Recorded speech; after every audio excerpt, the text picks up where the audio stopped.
Russia Ukraine போர்ல நம்ம பேசுறதுக்கு 1008 டாபிக் இருக்கு. இல்ல நம்ம பேசணும்னா உண்மையிலேயே அந்த அளவுக்கு விஷயங்கள் நடந்துட்டு இருக்கு. ஆனா ஒரு 4 செட் ஆஃப் ஈவெண்ட்ஸ் இப்போ கடைசியா ஒரு 2-3 நாட்களா நடக்கக்கூடிய ஈவெண்ட்ஸ் எல்லாம் எடுத்து பார்த்தோம்னா ஒரே ஒரு விஷயம் மட்டும் தெளிவா தெரியுது. கண்டிப்பா இந்த ரஷ்யா உக்ரைன் போர் நிக்க போகுது. ஒரு சில மாசங்கள்ல நின்றுடும். அதுல எந்த ஒரு ரகசியமோ இல்லை அதை பத்தி அதிகமா இல்லை இது நடக்காது இது நடக்கும்னு சொல்றதுக்கு எதுவும் கிடையாது. கண்டிப்பா ரஷ்யா உக்ரைன் போர் நிக்க போகுது. ஆனா அப்படி நிக்கிறதுக்கு முன்னாடி என்னெல்லாம் நடக்க போகுது? இந்த காலனி ஆதிக்கம்ன்ற ஒரு வார்த்தையை நம்ம பயன்படுத்துவோம். பிரிட்டன் வந்து காலனி ஆதிக்கத்தில் வச்சிருந்தாங்க, பிரான்ஸ் சில நாடுகளை அடிமைப்படுத்தி வச்சிருந்தாங்க. இந்த மாதிரி சில செய்திகளை நம்ம பார்ப்போம். இப்போ அந்த நியோ காலனிசம்னு ஒரு டாபிக் இருக்கு. அதே மாதிரி ஒரு விஷயத்துக்கு இப்போ உக்ரைன் பலிகடாக போகுதுன்றது கண் முன்னாடி நடக்கக்கூடிய ஒரு விஷயம். நம்மளாம் வந்து இதுக்கு முன்னாடி வரலாறுகளில் சில விஷயங்களை படிச்சிருப்போம். ஓ இப்படியெல்லாம் உதவி பண்ற மாதிரி ஒரு நாட்டை ஏமாத்துவாங்களா, இப்படியெல்லாம் ஒரு நாட்டை வந்து நவநாகரிக முறையில் அடிமைப்படுத்த முடியுமான்னு சொல்லிட்டு அது எல்லாமே உக்ரைனுக்குள்ள நடக்க போகுது. இது கூட இன்னொரு போனஸான விஷயம் என்ன தெரியுமா? இப்போ உக்ரைன் கண்ட்ரோல் பண்ணிட்டு இருக்கக்கூடிய கர்ஸ் பகுதிகளில் 65% அதிகமா உக்ரைன் இழந்துட்டாங்க. இதை சொன்னது நான் கிடையாது, உக்ரைனோட ஒரு main stream media with proof. அது மட்டும் இல்லாமல் உக்ரைன் ஏன் இந்த அளவுக்கு இவங்க கூறு போட்டுட்டு இருக்காங்க, அதுக்கு மெயினான காரணம் என்ன? ஸோ இந்த பதிவு அது எல்லாத்துக்கும் பதில கொடுக்கும்னு நான் நம்புறேன். ஸோ வாங்க வீடியோக்குள்ள போயிடலாம். நான் உங்கள் ஆக்கி, இது தமிழ் பக்ஷன் டிபி ட்ரெண்டிங்ஸ்.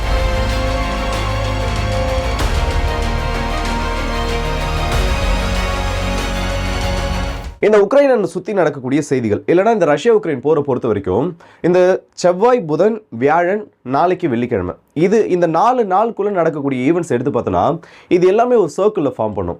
சில நாட்களுக்கு முன்னாடி பிரான்ஸோட அதிபர் மேக்ரோன் நேரடியாக அமெரிக்காவுக்கு போயிட்டு அமெரிக்காவோட அதிபர் டொனால்ட் ட்ரம்ப் அவர்களை சந்திக்கிறாரு. இப்படி சந்திச்சப்போ 2 தலைவர்களுக்குள்ள முக்கியமான பேச்சுவார்த்தை என்னது நடத்தப்படுது. அப்படி நடந்து முடிஞ்சதுக்கு அப்புறம் நிறைய செய்திகளானது வெளியில வருது.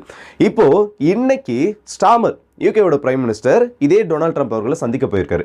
நாளைக்கு உக்ரைனோட அதிபர் விளாடிமிர் ஜெலன்ஸ்கி ஒயிட் ஹவுஸ்க்கு போயிட்டு முக்கியமான அந்த மினரல்ஸ் டீல், அதாவது உக்ரைனை எப்படியெல்லாம் இவங்க வந்து அமெரிக்கா கிட்ட கொடுக்க போறாங்க, எந்த அளவுக்கு வளங்களை அவங்க எடுக்க போறாங்கன்றத பேசக்கூடிய ஒரு முக்கியமான டீல் அது சைன் பண்ணப்பட போகுது. ஸோ இதெல்லாம் தெரிஞ்ச விஷயம் தான்.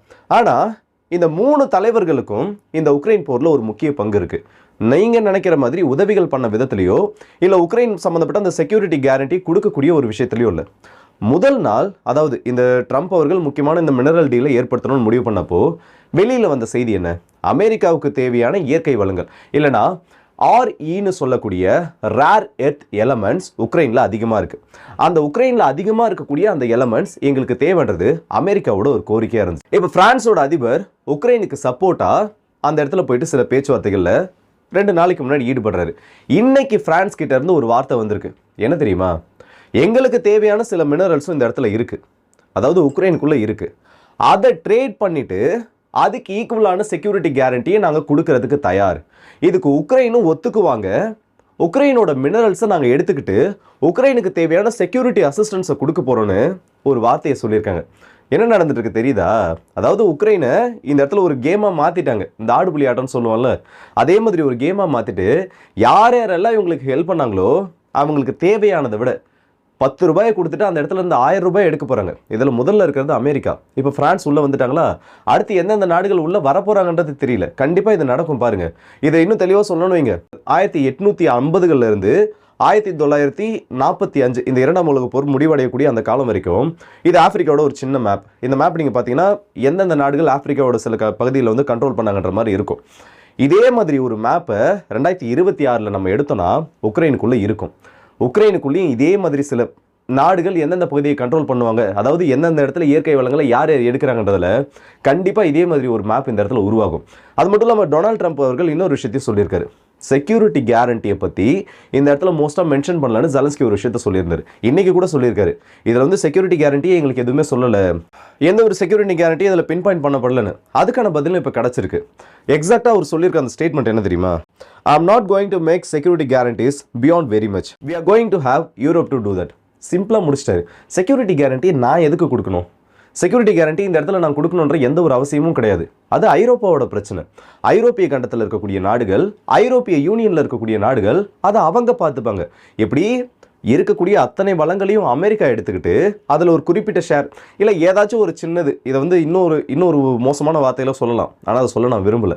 அந்த மாதிரி ஒரு சின்ன ஒரு ஷேரை எடுத்து யூரோப்பியன் யூனியனுக்கு கொடுத்துட்டு பீஸ் கீப்பிங் ஃபோர்ஸ் அனுப்புறதோ இல்லை அவங்களுக்கு தேவையான ஆயுதங்களை கொடுக்குறதோ, செக்யூரிட்டி அசிஸ்டன்ஸை கொடுக்குறதோ, இல்லை அக்ரிமெண்ட்டை சைன் பண்ணி இவங்களை உங்களோட யூரோப்பியன் யூனியனுக்குள்ளே சேர்க்கறது, இல்லை வேற ஏதாச்சும் ஒரு அக்ரிமெண்ட்டில் சைன் பண்ணுறதோ, எல்லாத்தையும் யூரோப்பியன் யூனியனே பார்த்துக்கணுன்றதை உடச்சி பேசிட்டாரு. ஸோ இந்த இடத்துல இந்த 500 பில்லியன் இல்லை, 1 ட்ரில்லியன் அளவுக்கான வளங்களை கொடுத்தாலும் அமெரிக்காவோட செக்யூரிட்டி கேரண்டின்றது இந்த இடத்துல கொடுக்கப்பட போகிறது கிடையாது. அது தெளிவான ஒரு விஷயம். ஸோ கிடைக்கக்கூடிய இந்த நேரத்தில் எந்தெந்த நாடுகள் உக்ரைனை கொள்ளையடிக்க முடியுமோ, அதாவது நியோ காலனிசம் மூலயமா அதை தான் இந்த இடத்துல பண்ண போகிறாங்க. வரப்போகிற நாட்களில் இது நகரப்பட போகுது. இந்த இடத்துல எல்லாருக்குமே ஒரு டவுட் வரணும், பிரான்ஸ் ஏன் இப்போ திடீர்னு உள்ளே வந்தாங்க? அப்படி இல்லையா, எதுக்கு தான் இவ்வளோ பெரிய கேம் உக்ரைனை வச்சு பண்ணிட்டு இருக்கு? இதுக்கு ஒரே ஒரு லாஜிக் இல்லை, இதுவும் ஒரு ஒன் ஆஃப் த லாஜிக்னு சொல்லலாம். லித்தியம் ரிசோர்ஸ்ன்றது உக்ரைனில் ஒரு 3.8% அளவுக்கு இருக்குது. அதாவது உலக அளவில் ஒரு 3-4% இந்த லித்தியம் அயான்ன்றது உக்ரைனோட பூமிக்கு கீழே இருக்குது. இது ஐரோப்பிய கண்டத்தில் பார்த்தோன்னா 40%க்கும் அதிகம். அதாவது ஒட்டுமொத்த உலக அளவில் 4%, 4ல் ஒரு 3.5லேருந்து 3.8க்குள்ள. ஐரோப்பிய ஒன்றியத்தை கணக்கு பண்ணுறப்போ ஆக்சுவலாக இப்போ ரெடி டு டேக்ன்ற ஒரு கட்டத்தில் இருக்கும்ல, எப்போ வேணால் அதை வந்து நம்ம சோர்ஸ் பண்ணி எடுக்கலான்னு, அந்த ஒரு கட்டத்தில் 40% வரைக்கும் ஒரு ஷேரை வச்சிருக்கக்கூடிய நாடு உக்ரைன். இது வந்து வேர்ல்டு எக்கனாமிக் ஃபாரத்தோட ஒரு ரிப்போர்ட். எந்தெந்த நாடுகள் கிட்ட எவ்வளோ ரிசோர்ஸ் இருக்குது, எந்தெந்த நாடுகள் வந்து எவ்வளோ லித்தியம் ப்ரொடியூஸ் பண்ணிட்டு இருக்காங்க. இதில் உலக அளவில் பார்த்தோன்னா சிலி கிட்ட ஒரு 9 மில்லியன் டன்ஸுக்கும் அதிகமான இந்த லித்தியம் ரிசோர்ஸ்ன்றது இருக்குது. இதில் 3வது இடத்துல சீனா இருக்காங்க. அவங்க கிட்ட ஒரு 2 மில்லியன் டன்ஸுக்கும் அதிகமாக இருக்குது. அதுக்கு அடுத்தபடியாக அமெரிக்கா சரிபாதியாக வந்து ஒரு 1 மில்லியன் டன்ஸுக்கும் அதிகமான ரிசோர்ஸ்ன்றது அவங்க கிட்ட இருக்குது. இப்போது உக்ரைனோட இந்த ஷேரும் இவங்க கிட்ட சேர்ந்துருச்சுன்னா 7% இருக்கக்கூடிய உலக ஷேரில் 7% இருக்கக்கூடிய அமெரிக்காவால், அதாவது ஒட்டுமொத்த லித்தியம் ரிசோர்ஸையும் எடுத்தாங்கன்னா 10% தாண்டி போக முடியும். நியர்லி சைனாவோட 4/3 அளவுக்கு இவங்களால மேட்ச் பண்ண முடியும். ஸோ இந்த இடத்துல ரேர் எர்த் எலமெண்ட்ஸ் இல்லை ரேர் எர்த் மினரல்ஸ்ன்றது மற்ற ரிசோர்ஸஸோடு நிற்காம இந்த லித்தியம் வார்ன்றது உக்ரைனுக்குள்ளே வச்சு ஏற்படுத்தப்பட போகுது. அதனை இப்போ அவுட் சோர்ஸ் பண்ணுறதுல இப்போ 2025 கணக்கின்படி இதில் எவ்வளோ தேவை இருக்குன்னு பார்த்தோன்னா ஒரு 1.5 மில்லியன் டன் அளவுக்கு உலக அளவில் பியூரிஃபை பண்ணப்பட்ட, அதாவது சுத்திகரிக்கப்பட்ட அந்த லித்தியமோட தேவை இருக்குன்றது வேர்ல்டு எக்கனாமிக் ஃபாரத்தோட ஒரு ரிப்போர்ட்டாக இருக்குது. ஆனால் இப்போ வரைக்கும் யாருமே அந்த ஒரு கோலை ரீச் பண்ணலை. ஸோ அமெரிக்காவோட இந்த ரிசோர்ஸஸ் எல்லாம் இதை பியூரிஃபை பண்ண ஆரம்பிக்கிறாங்க. இல்லை சீனாவோட கம்பெனிகள் இன்னும் அதிகமாக ரிசோர்ஸ் பண்ண ஆரம்பிச்சாங்கன்னா இவங்க 2 பேருக்கு நடுவில், ஏன்னா முதல் 3 இடங்களில் இருக்கக்கூடியது சிலி, அர்ஜென்டினா, ஆஸ்திரேலியா.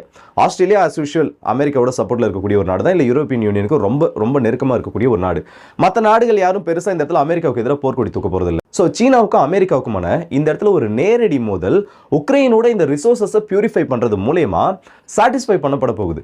அவங்களுக்குள்ளே ஏற்படக்கூடிய மோதலை உக்ரைனை காரணமாக வச்சு அமெரிக்கா இந்த இடத்துல ஓவர்டேக் பண்ண பார்த்துட்டு இருக்காங்க. ஏன்னா இவங்க பியூரிஃபை பண்ணக்கூடிய ரேட்ன்றது டாப் 10ல் கிடையாது.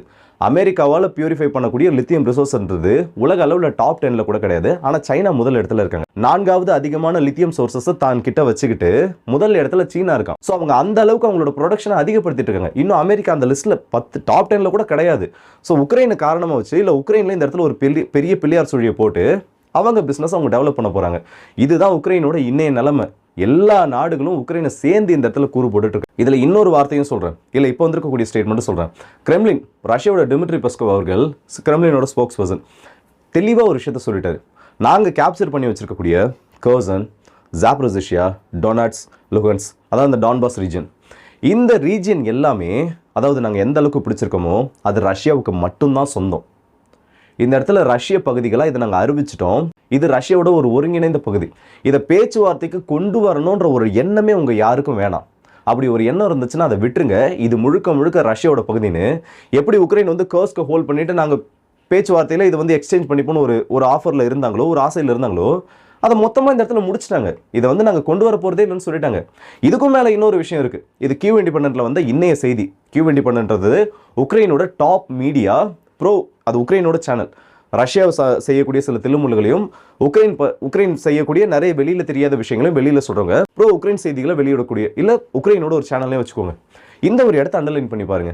64%க்கும் அதிகமாக கர்ஸ்கில் உக்ரைன் பிடிச்ச இடம் இப்போ ரஷ்யா கிட்டே இருக்குது. அதோட ஒரு லேட்டஸ்ட் விஷயம், இல்லை ஒரு லேட்டஸ்ட் இன்சிடென்ட் தான் இந்த நிக்கோலஸ்கின்னு சொல்லக்கூடிய அந்த ஒரு பகுதியை ரஷ்ய வீரர்கள் பிடிச்சிருக்குது. இது வந்து சின்ன ஒரு செய்தியாக உங்களுக்கு தெரியலாம். என்னடா ஒரு பகுதி தானே பிடிச்சிருக்காங்களே, இதோட ஒட்டுமொத்த சதுர கிலோமீட்டர்கள் எவ்வளவு, இல்லை இந்த ஒரு பேட்டில், அதாவது ஒரு நைட் பேட்டில் இந்த நிக்கோலஸ்கே சுற்றி இருக்கக்கூடிய பகுதிகளில் எவ்வளவு ரஷ்யா பிடிச்சிருக்காங்கன்னு பார்த்தோன்னா 90 ஸ்கொயர் கிலோமீட்டருக்கும் அதிகமான பகுதிகள் இந்த ஒரு நாள் நைட் பேட்டில் நடந்திருக்கு. ரஷ்யன் கண்ட்ரோலுக்கு போகக்கூடிய பகுதிகள். இந்த 90 ஸ்கொயர் கிலோமீட்டர் ரஷ்யா பிடிச்சிருக்குன்னா அவங்க ஒரு விலையை கொடுத்துருக்கணும். அதாவது அத்தனை வீரர்களை அவங்க இழந்திருக்கணும். ஆனால் அதே இடத்துல ப்ராப்பரான சப்ளைஸ் இல்லாமல், ப்ராப்பரான எந்த ஒரு வெப்பன் சிஸ்டமும் இல்லாமல் நூற்றுக்கணக்கான உக்ரைன் வீரர்கள் அந்த இடத்துல மாட்டிகிட்டு இருப்பாங்க. அப்போ அவங்களோட, ஏன்னா ரஷ்யாவோட டெத் ரோல் இன்னும் வெளியில் தெரியல, உக்ரைனோட விஷயமும் வெளியில் தெரியல. உக்ரைனோட மீடியா அந்த செய்தியை ஒத்துக்கிட்டாங்க. ஆமாம், இந்த இடத்துல ரஷ்யா திரும்ப கேப்சர் பண்ணிட்டாங்க, இந்த அளவுக்கு இடங்களை பிடிச்சிட்டாங்கன்னு. ஸோ அந்த இடத்துல உக்ரைனுக்கு ஏற்பட்டிருக்கக்கூடிய ஒரு இழப்பு கண்டிப்பாக ட்ரிபிள் டிஜிட்ஸை தாண்டும். இதில் எந்த ஒரு மாற்று கருத்துமே வேண்டாம். ரஷ்யாவுக்கு எந்த அளவுக்கு பாதிப்புகள் ஏற்பட்டிருக்கோ அதை விட இந்த நேற்று நைட்டு நடந்த ஒரு பிரச்சனையில் மட்டும் 3 மடங்கு அதிக பாதிப்பு உக்ரைனுக்கு ஏற்பட்டிருக்கும். ஸோ ஒரு பக்கம் உக்ரைனோட நிலங்களை கூறு போட போகிறாங்க, இன்னொரு பக்கம் உக்ரைனோட வீரர்களை ரஷ்யா போட்டு அவங்களால எந்த அளவுக்கு அடிக்க முடியுமோ அடிச்சிட்டு இருக்காங்க. இதுக்கு நடுவில் இந்த ஒரு நெகோசியேஷன் நடக்க போகுது. ரஷ்யாவுக்கும் உக்ரைனுக்குமான நெகோசியேஷன் இது கிடையாது. உக்ரைனோட மினரல்ஸை வச்சுக்கிறதுக்காக வெஸ்டர்ன் கண்ட்ரிஸும், உக்ரைனோட நிலங்களை வச்சுக்கிறதுக்காக ரஷ்யாவுக்கும் உக்ரைனை சம்மந்தப்படுத்தாமலே நடக்கக்கூடிய ஒரு பேச்சுவார்த்தை தான் இந்த ரஷ்யா உக்ரைன் பீஸ் டாக்ஸாக மாறப்போகுது. அதோட ஒரு சின்ன தொடக்கம் இன்னைக்கு இஸ்தான்புல்லையும் நடந்து முடிஞ்சிருச்சு. அமெரிக்க அதிகாரிகளுக்கும் ரஷ்யா அதிகாரிகளுக்கும் நடந்து முடிஞ்சிருச்சு. அதை பற்றின செய்திகளை நம்ம அடுத்தடுத்த பதிவுகளில் பார்ப்போம். ஸோ இந்த வீடியோ பற்றி உங்களோட கருத்தில் மறக்காமல் கமெண்ட்ஸில் சொல்லுங்கள். ஸோ உக்ரைனோட ரிசோர்ஸஸை இந்த இடத்துல லூட் பண்ண போகிறத எல்லாம் சேர்ந்தா தான் பண்ண போகிறாங்க. இது சொல்கிறதுல எந்த ஒரு தயக்கமும் கிடையாது. நீங்கள் எப்படி பார்க்குறீங்கன்றதை மறக்காமல் கமெண்ட்ஸில் சொல்லுங்கள். ஸோ அடுத்த வீடியோ சந்திப்போம். அதுவரை உங்கள் விடுவது உங்கள் ஆர்கே.